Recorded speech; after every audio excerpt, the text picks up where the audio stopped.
Hi, I chose case study 10.1, mealtime with a toddler. Question number one, describe the issues surrounding Josiah's mealtime behaviors. The first issue I saw was he walks around the house with his sippy cup and refuses to sit in his booster chair.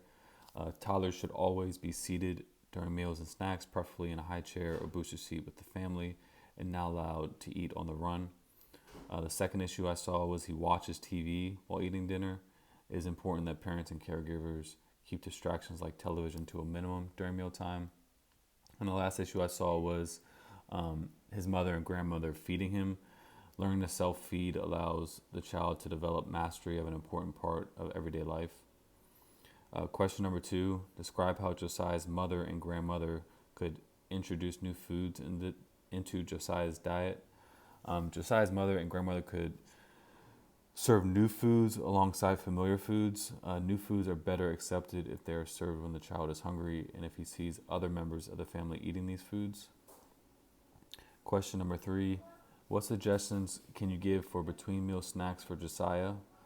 Some suggestion for Josiah's snacks is that there is space far enough between meal times and portions should be fairly small in order to increase the hunger of Josiah when it's time for breakfast, lunch, and dinner.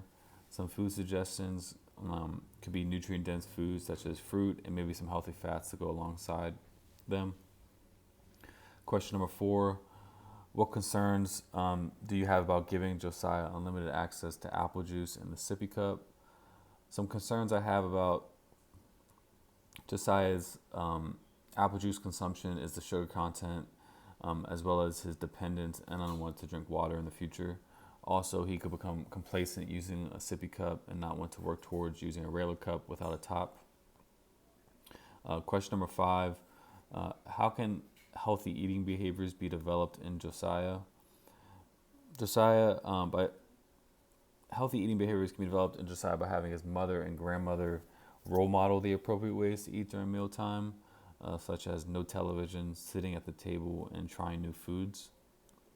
And lastly, question number six, should Josiah be encouraged to eat all his food on his plate before he is allowed to get down from the booster chair and play?